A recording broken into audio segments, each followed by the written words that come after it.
자, 고정자산 등록은 우리 메뉴에 여기 고정자산 등록이라고 있죠.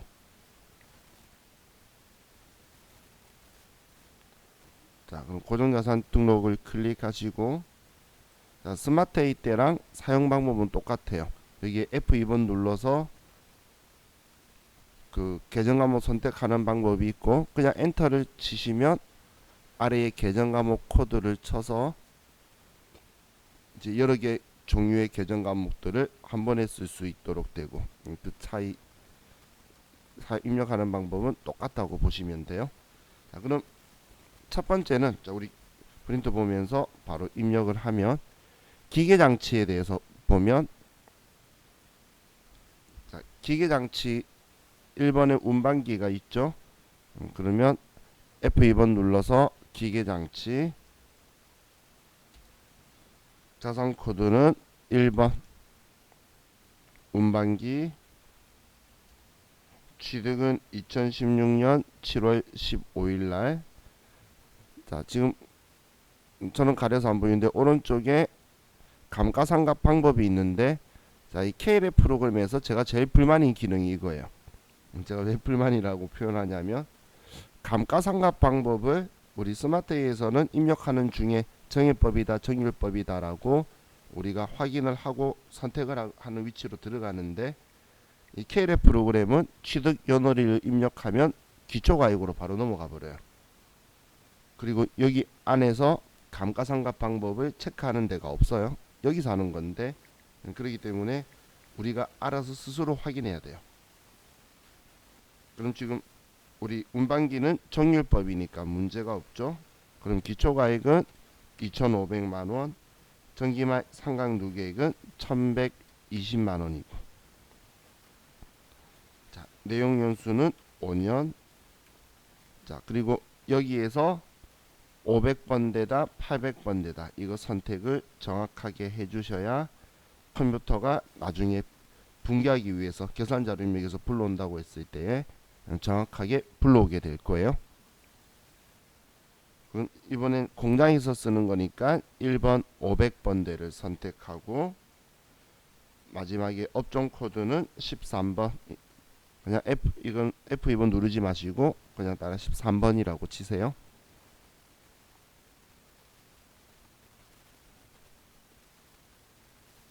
자, 입력하는 방법의 차이는 별로 없죠. 보여준 느낌만 조금 차이가 있지. 자, 그럼 똑같이 또 기계장치 2번에 금형기계, 취득은 2020년 6월 15일. 자, 이건 올해 취득했으니까 4번에 단기중 취득에다가 써줘야 되겠죠. 그럼 단기중 취득에 2천만원이고, 5년 제조, 얘도 13번.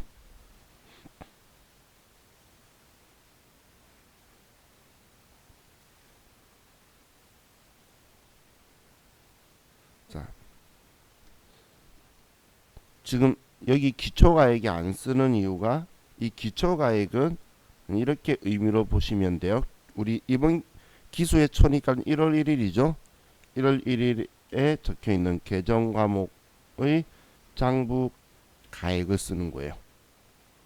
1월 1일 날 이 계정 과목이 장부에 얼마 적혀 있는지 쓰는 칸이 기초가액이니까, 올해 취득했으면, 올해 기준에 취득했으면 1월 1일 날 없었다는 거예요. 그렇기 때문에 기초가액을 쓰지 않는 거예요. 그런데 운반기의 경우에는 올해 이전에 샀으니까 우린 장부에 취득원가 그대로 적혀 있겠죠. 취득시 부대비용 포함한 금액으로 장부에 적혀 있고, 감가상각해도 우리는 간접법으로 차감 계정을 쓰니까 우리는 취득원가가 그대로 적혀 있을 거라는 거예요.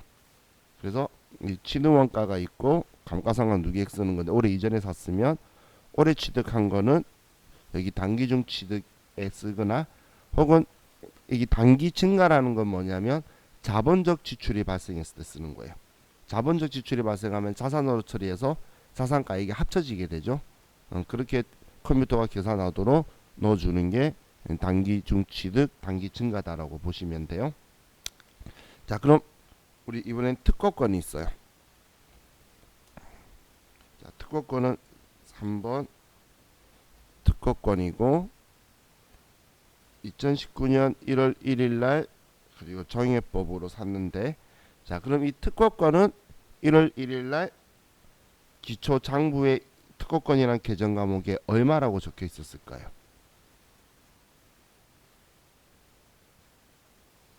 자, 내가 2019년도에 샀죠. 그렇기 때문에 한번 감가상각 했을 거예요. 근데 그 감가상각한 금액이 문제에 보면 200만 원만큼 감가상각을 했으니까 800만 원이라고 적혀 있겠죠. 이해가시나요? 무슨 말인지? 우리 무형자산은 직접 법으로 상각하기 때문에 특허권이라는 개정 과목을 직접 전년도에 200만 원만큼 줄였다는 이야기잖아요. 그럼 장부에 800만 원이라고 적혀 있겠죠. 그렇기 때문에 여기에 기초가액에는 800만 원이라고 쓰는 거예요. 그래서 제가 1월 1일 날 개정 과목이 장부에 적혀 있는 금액을 쓰는 거지 여기가 취득가액을 쓰라는 게 아니라는 거예요.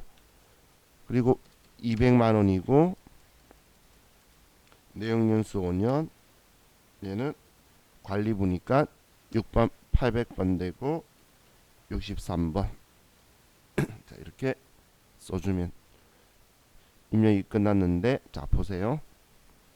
지금 여기에 적혀 있는 13번의 회사 계상 상각비가 이번 단기의 무형자산 상각비를 이야기하는 거예요. 그럼 지금 이 무형자산 특허권을 1000만 원에 샀으니까 5년이면 매년 200만 원 되는 게 맞죠. 그래서 지금 200만 원이다라고 나와 있는데, 자 만약에 내가 여기에 1000만 원이다라고 썼어요. 여기에 만약에 내가 1000만 원이라고 쓰면 이거는 1200에 산 걸로 생각하기 때문에 240만 원이라고 나온다는 거예요. 그럼 잘못된 값이 들어오겠죠. 컴퓨터는 200 다른 게 1000이라고 말한 거는 지금 1200에 사온 걸로 잡히기 때문에 그러면 잘못된다는 거예요. 그래서 감가상각한 금액이 800을 꼭 써줘야 된다라는 거, 이것도 기억해 주셔야 돼요.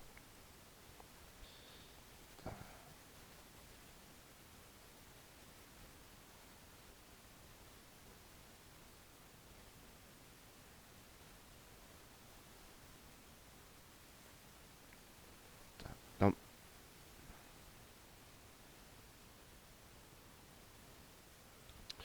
이제 이거에 대해서, 자 이거 화면만 보시면 여러분 따라 안 들어오셔도 돼요. 자 그럼 여기 고정자산 등록 메뉴에 보면 여기에는 지금 월별 감가상각비 계상이라는 메뉴가 없죠. 우리 어제 그 스마트A에서는 고정자산 등록한 후에 월별 감가상각비 계상 들어가서 제가 12월이라고 꼭 쳐줘라고 했던 거 기억나시나요? 어제 이거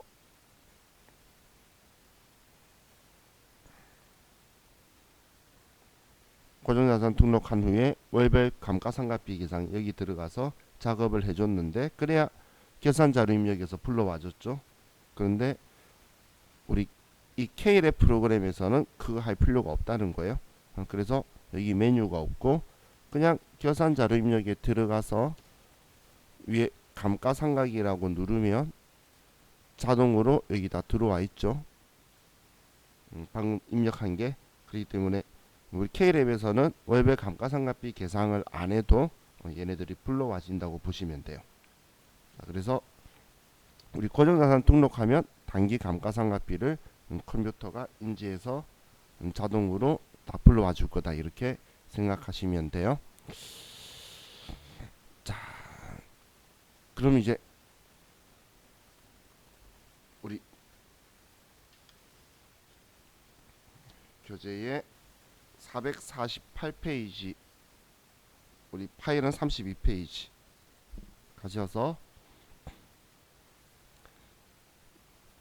자, 계산자료 입력에 대해서 저 이야기가 나와 있는데, 자, 우리 결산에 대해서 수동 결산이라고 적혀 있는 건 K랩하고 거의 똑같아요. K 스마트A하고 똑같아요.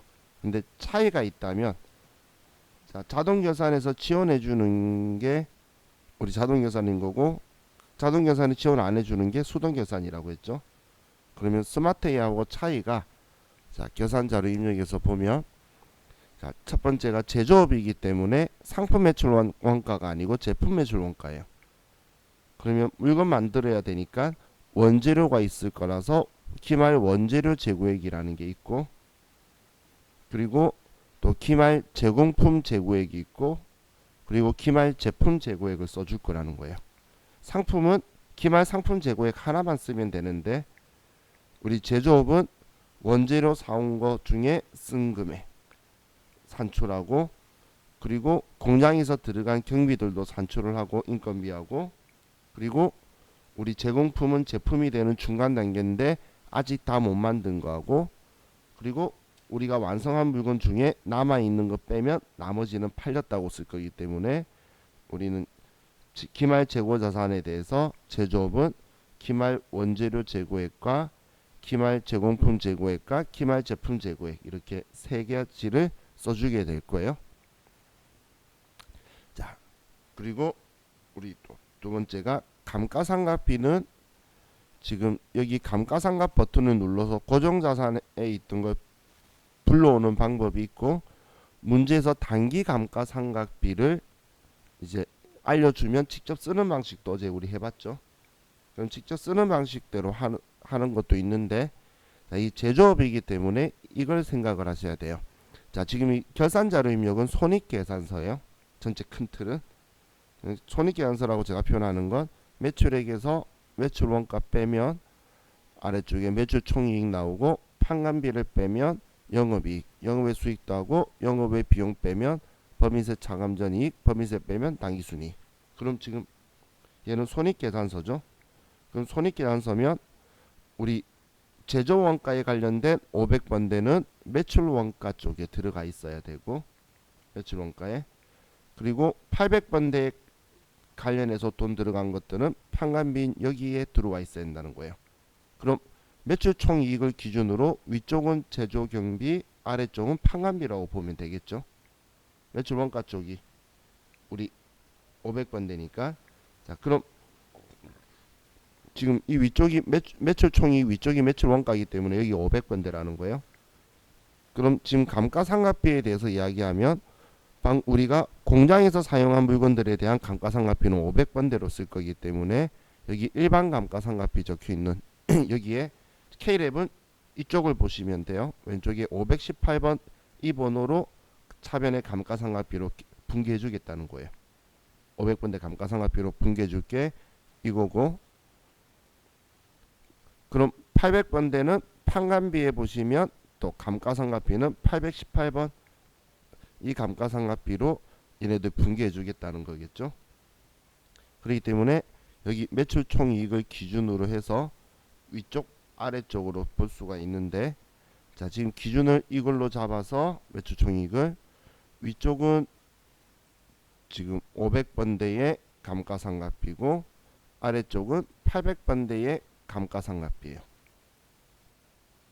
그럼 올해 단기 감가상각비를 알려주면 여러분이 해야 될 건 500번, 800번을 얘 두 개를 확인을 해서 구분을 해서 자기 계정 과목에 여기 결산 반영 금액을 써주시면 되는 거예요. 그래서 이게 우리 감가상각비에서 그 스마트 AI하고 차이가 아니고 FAT 1급 시험 보는 회사인 상기업하고 차이인 거예요. TAT급도 똑같이 이렇게 나눠져 있어요. TAT급은 제조업이니까, 그래서 제조업은 전부 다 이렇게 구분이 되어 있다라고 보시면 돼요. 자, 다음 퇴직급여 충당부채도 그러면 생산부 직원의 퇴직급여 충당부채가 있을 거고, 사무직 직원의 퇴직급여 충당부채가 있겠죠. 그래서 생산직 직원의 퇴직급여 충당부채는 우리 매출 원가에 있는 임금 아래의 퇴직급여 전입액에 올해 추가액을 써주면 되고, 그리고 우리 그 사무직 것들은 판관비 급여 아래에 있는 퇴직급여 전입액에다가 올해 추가액을 써주면 돼요. 그럼 이 K랩 프로그램의 특징 중에 하나가 이 결산 반영 금액 여기가 우리가 쓸 건데 좌측에 우리가 장부 가서 확인 안 해도 되도록 좌측에 결산 전 금액이라고 해서 장부 금액을 보여주고 있어요. 우리 결산 그 수정 전 시산표처럼 우리가 이걸 하기 전에 장부에 이 금액이 적혀 있다. 이 금액을 쓰면 얼마로 바뀔 거다. 이렇게 금액이 나오도록 되어 있을 거라는 거예요. 자, 그럼 퇴직금도 이렇게 나눠 쓸 거고, 많은 분들이 제일 좋아하는 게 우리 어제 대손 충당금 설정했던 거 혹시 기억나시나요? 우리 매출 채권 잔액에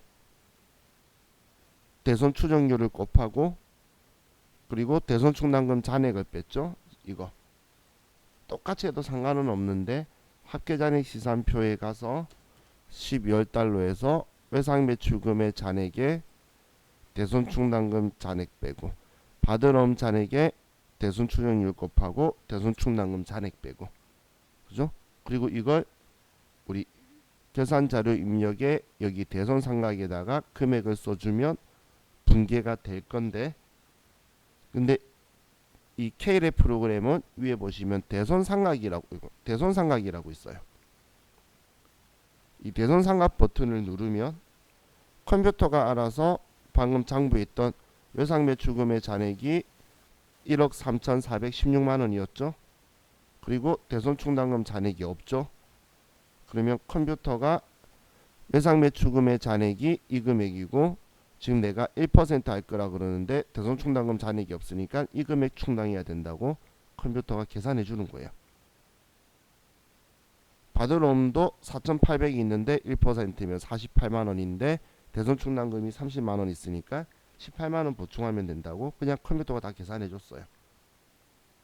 그럼 여기에 결산 반영만 누르면 설정 안 할 것들은 지워버리고 이런 식으로 만약에 이 두 개만 한다면, 그리고 결산 반영하면 우리가 직접 계산해서 입력했던 것처럼 똑같이 금액이 들어와 버리죠. 그래서 대손 충당금 설정하는 문제는 K랩에서는 도움을 많이 주는데, 그런데 마이너스가 뜨면 여기서도 계산했을 때에 금액이 마이너스가 뜬다는 건 대손 충당금 잔액이 많다란 이야기죠. 지금 여기 플러스로 적혀 있는 거죠. 이거는 보충해야 된다는 이야기인데, 마이너스가 뜬다는 거는 대손 충당금 잔액이 많다는 거예요.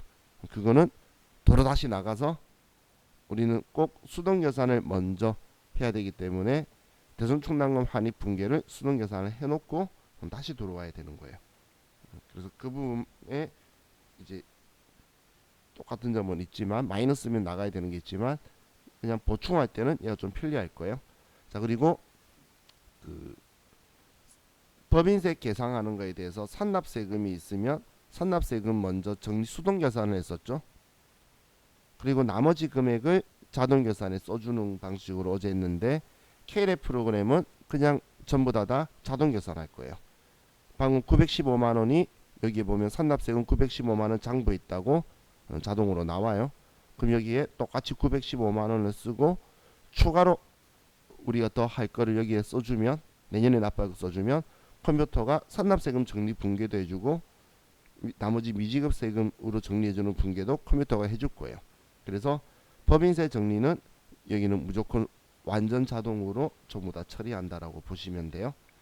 자, 그래서 자, 해주는 종류 5가지라는 건 똑같은데 대손 충당금 보충하는 거하고 법인세 부분에 대해서 산납세금 정리를 컴퓨터가 다 해준다라는 그런 장점이 K랩 쪽에는 좀 있다라고 보시면 돼요.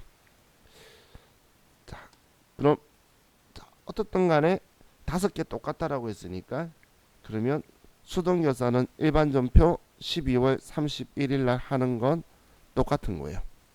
일반 전표 12월 31일 날 하는 건 똑같다고 보시면 돼요. 자, 그래서 우리는 먼저 교재 485페이지 33쪽 오셔서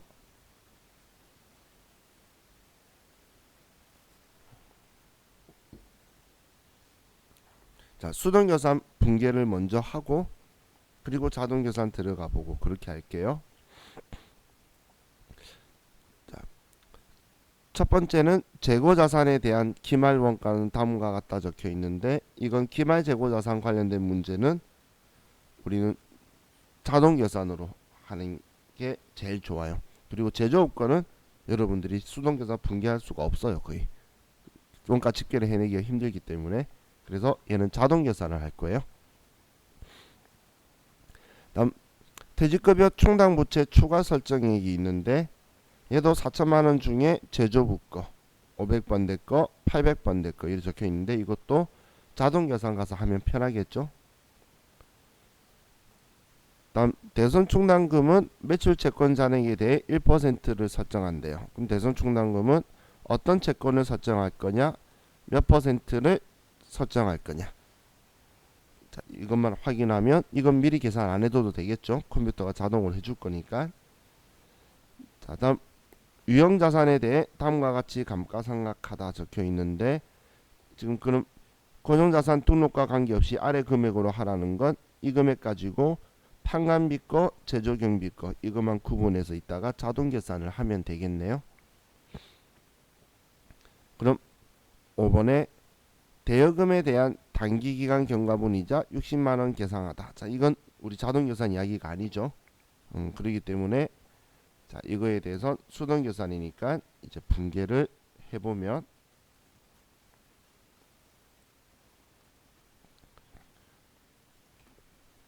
자, 대여금에 대한 단기 기간 경과분이자 60만원을 계상하다. 그럼 자, 이 이자가 우리가 이자를 받아야 되는 이자 수익인 건가요? 이자 비용인 건가요?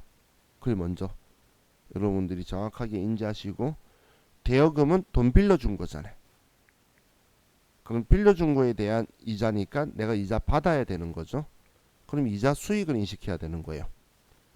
자, 그럼 수익의 자리는 대변이니까 대변에 수익 계정 과목 쓰는 게 우리가 인식시키는 거라서 대변에 이자 수익이다라고 써주고, 금액은 60만원이다라고 쓰면 이제 우리 대여금 이자 60만원을 계산한 거고, 그럼 차변에 우리는 근데 이 이자를 아직 못 받은 이자니까 인식시켜라고 했겠죠. 그래서 미수 수익이라는 계정 과목을 사용할 거예요. 미수 수익이다.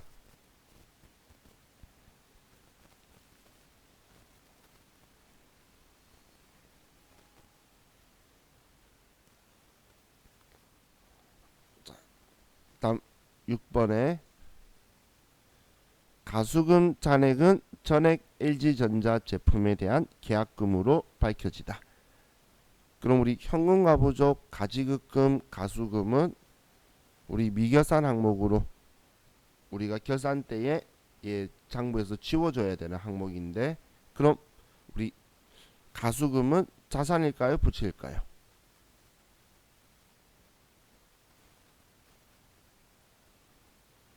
자, 그럼 이렇게 생각하시면 돼요. 우리 계정 과목에서 예수금, 가수금, 선수금 있죠. 흔히 우리 고등학생한테 옛날에 수업할 때 제가 예수, 가수, 선수는 부채다라고 표현했어요. 그것처럼 예수금도 부채, 가수금도 부채, 선수금도 부채예요. 그럼 이 가수금은 부채다라고 제가 말한 이유는 여러분들은 부채 자리는 대변이라는 거 알잖아. 그러면 장부에 대변에 있다는 거예요. 그걸 정리하는 거니까 그럼 차변에 가수금이라고 써서 지워줘야 된다는 분개죠. 그죠? 그리고 대변에 우리는 얘가 계약금 받은 거예요.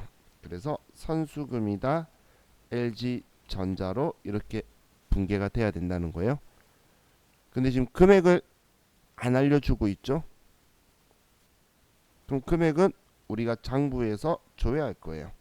그럼 장부 조회는 합계잔액 시산표로 가서 엔터 치면 그냥 12월 31일이 나올 거고, 방금 제가 부채라고 했었죠. 얘는 부채라서 대변의 잔액이 있죠. 장부에 대변에 250만원이다라고 가수금의 잔액이 있죠. 지금 이거 분개해서 정리해서 없앨 건 거예요. 그래서 차변으로 가수금 250만원 써줄 거란 이야기예요. 지금 얘를 차변으로 쓸 거예요. 그럼 250만 원인 거 확인했으니까 그럼 이 금액은 250만 원이다. 이렇게 분계 써주면 되겠죠.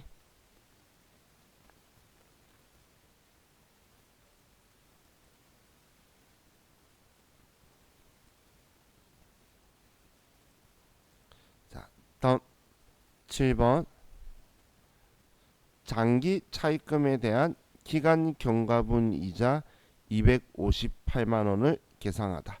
자, 이번에는 차입금에 대한 기간 경과분 이자니까 우리가 이자 줘야 되는 이자 비용을 이야기하는 거죠. 그죠? 그럼 이자 비용을 계상하라 인식시켜라 그랬으니까 비용의 자리는 차변. 그럼 차변에 이자 비용 258만 원이고 그럼 이제 이자 비용을 계상을 했고 우린 대변에 아직 안 준 거니까 인식시켜라고 했겠죠. 그래서 미지급 비용이다 258만 원 이렇게 써주면 되겠죠.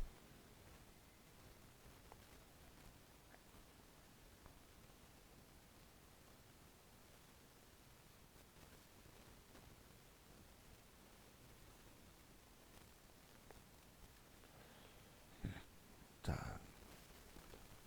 다음 우리 8번에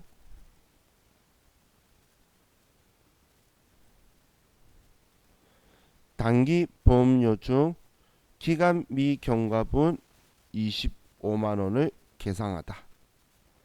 자, 지금 이 말은 보험료 판관비로 적혀 있는 처리되어 있는 보험료 중에 기간 미경과분이라는 건 우리 아직 경과되지 않은 내년께 25만 원이니까 그럼 내년 25만 원 보험료를 취소하라는 이야기죠.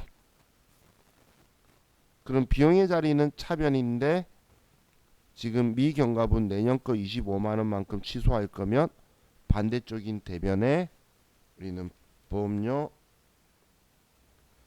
800번대 25만 원 이렇게 써서 취소해 주라는 거예요. 이게 미경과분을 이제 비용 취소해서 우리 계상한 거예요. 그럼 차변에 얘는 지금 우리가 미리 비용 처리했던 거죠. 그래서 선급 비용이다 25만 원 이렇게 처리해야 되는 거예요.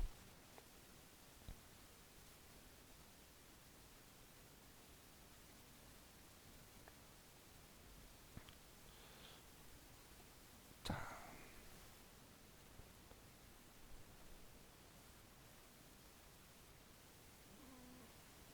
다음 9번 소모품 비중 단기말 현재 미사용분은 7만 원이다. 자, 그럼 소모품비 판관 비중이라는 건 비용 처리했으니까 판관비라는 표현을 하겠죠. 그러면 소모품 관련 문제 나오면 회계 처리한 걸 무조건 반대로 소모품비 판관비인데 자 여기에 소모품비 내자면 미사용액 내자 7만 원이니까 그대로 7만 원을 쓰면 되겠죠. 그리고 차변에는 우리는 소모품 사용하지 않은 건 이제 자산으로 인식할 거라는 거예요.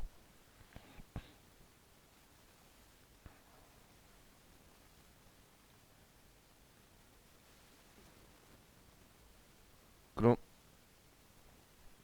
이제 10번 문제는 법인세 문제인데 법인세 문제는 K랩에서는 전부 다 전자동으로 할 거기 때문에 따로 수능 계산할 필요가 없어요.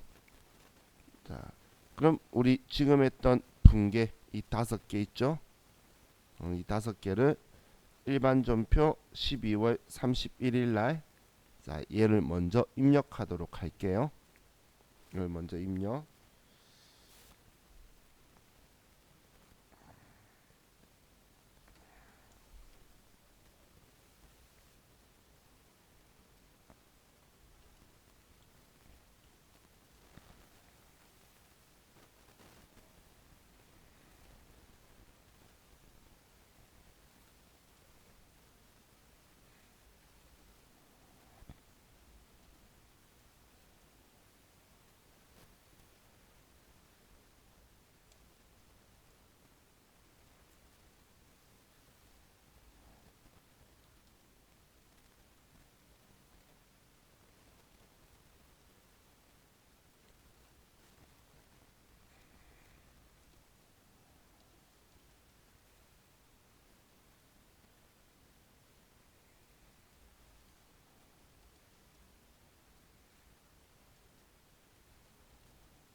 되셨나요? 자, 입력되셨으면 이제 계산자료 입력으로 가서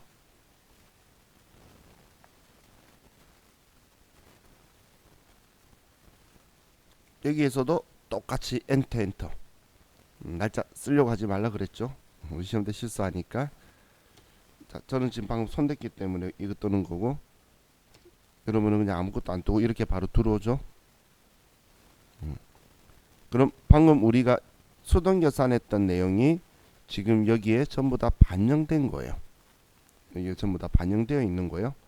소모품비도 방금 줄인 거, 우리 보험료도 방금 줄였던 거, 이런 식으로 우리 수능 계산한 게 전부 다 반영되어서 들어오기 때문에 수능 계산을 먼저 해야 된다는 거예요.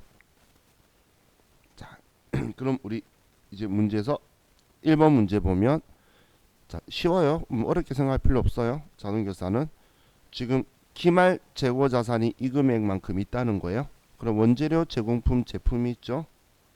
그러면 제일 위 첫 화면에 기말 원재료 재고액이 있죠. 여기에 기말 원재료 있는 실제 재고액을 800만 원이라고 그냥 여기 써주는 거예요. 그냥 800만 원이라고 써주는 거예요. 기말 원재료 재고액에. 그리고 화면을 조금 내리면, 자, 여기에 기말 제공품 재고액이라고 찾으셨나요? 그럼 여기에 354만 원을 쓰고,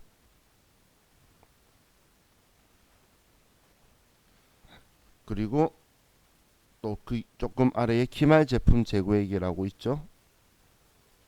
기말 제품 재고액에 570만 원이라고 써주는 거예요. 그럼 기말에 원재료하고 제공품하고 제품이 이렇게 남았다라고 써주면 그런 것들을 빼고 매출 원가가 계산되는 거예요. 제품 매출 원가가. 그래서 우리의 기말에 얼마만큼 남아있다를 써주는 거예요. 실제 재고액을. 그럼 분기할 준비는 끝났어요. 이건 1번 문제는. 자, 2번 문제는 퇴직급여 총당 부채인데, 퇴직급여 총당 부채는 500번 대 800번 대 구분을 먼저 올해 추가할 금액 가져갈 건데, 추가 설정이 그걸 알려줬으니까, 그럼 2500, 1500이죠.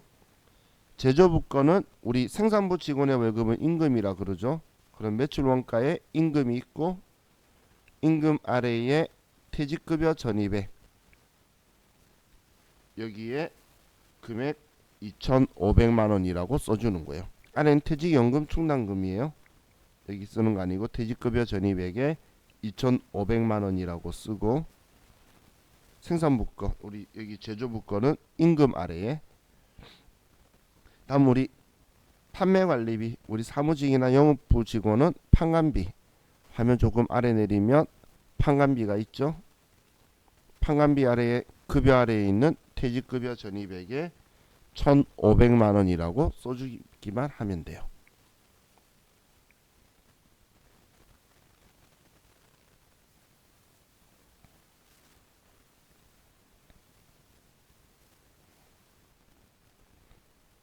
자, 다음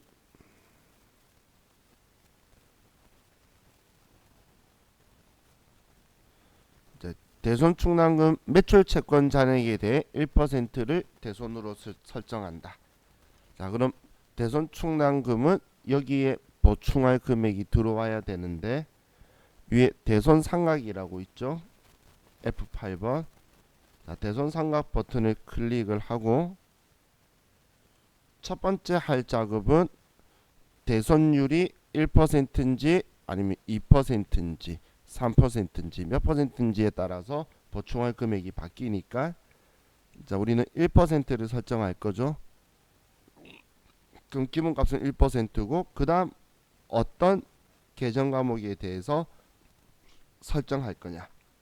그럼 문제에서 매출 채권에 대해서 한다라고 했고, 매출 채권은 외상 매출금과 바드럼 이 두 계정 과목이죠.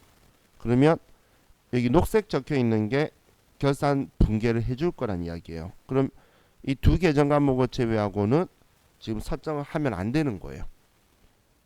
그럼 설정하라고 한 것만 두고 나머지는 여기에서 스페이스바 엔터를 쳐서 다 지워주는 거예요.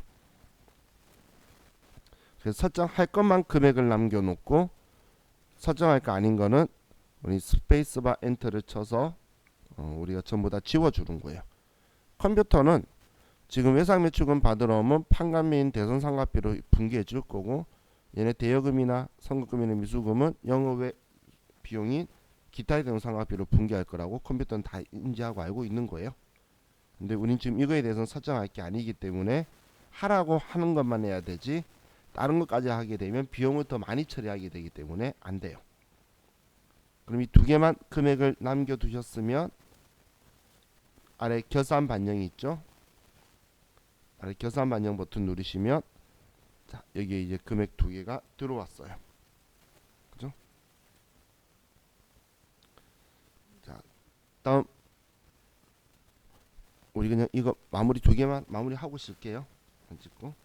자, 우리 유형자산에 대해서 하는 거에서 판매관리비가 3개가 있고, 먼저 이렇게 여러분들이 구분을 짓는 거예요. 이렇게 왜냐하면 분개해 줄 때에 차변에 500번대 감가상각비, 차변에 800번대 감가상각비 이렇게 구분이 되어서 분개해야 된다는 거예요. 대변에 감가상각 누계기야 자산의 차감 계정이니까 뭐 건물거, 비품거, 차량 운반국거 상관은 없지만 차변의 감가상각비가 비용 계정 과목이기 때문에 구분이 돼야 되겠죠. 그럼 자, 우리 컴퓨터에서는 여기 매출 총이익을 기준으로 위아래를 생각하시면 돼요. 그럼 여기 앞에 500번대에 일반 감가상각비라고 적혀 있는 곳이 여기 500번대 제조경비 거고, 여기 800번대 감가상각비 적혀 있는 게 판관비 거예요. 그럼 교재 순서대로 하면 판관비 건물거가, 그럼 여기에 건물거가 2,430만 원이고, 다음 비품이 180만 원이고, 차량 운반구가 345만 원이다. 자, 이렇게 먼저 3개를 써주고, 지금 판관비 적혀 있는 거 계정과목에 맞춰서 건물, 비품, 차량 운반구 이렇게 쓴 거예요.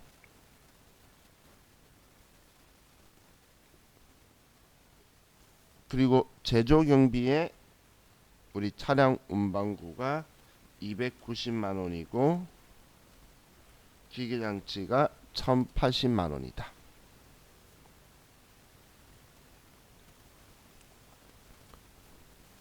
자, 문제 보고 500번, 800번 구분해서 자기 계정 과목의 단기 감가상각비를 여러분들이 잘 써주셔야 되는 거예요.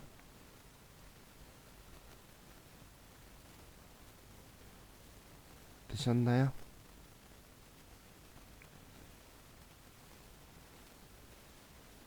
됐어요?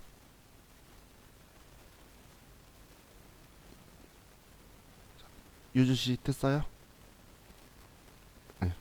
자, 그럼 이제 우리 4번 아래 5번부터 9번까지는 수동 계산한 거고, 마지막 10번 자, 화면 제일 아래로 내리는 거예요. 법인세 문제는 화면을 제일 아래로 내려서 선납세금이 있죠. 근데 이 왼쪽에 있는 거는 뭘 해주겠다는 게 아니에요. 이 금액이 있다고 보여주는 거예요. 장부조에 우리 귀찮지 않게 우리 합계잔의 산표 가서 확인해야 될 걸, 그냥 여기 915만원 선납세금이 있대. 그럼 915만원 선납세금 정리분계해야 되죠. 정리분계 하라고 하는 게 여기 오른쪽에 915만원을 똑같이 써주는 거예요.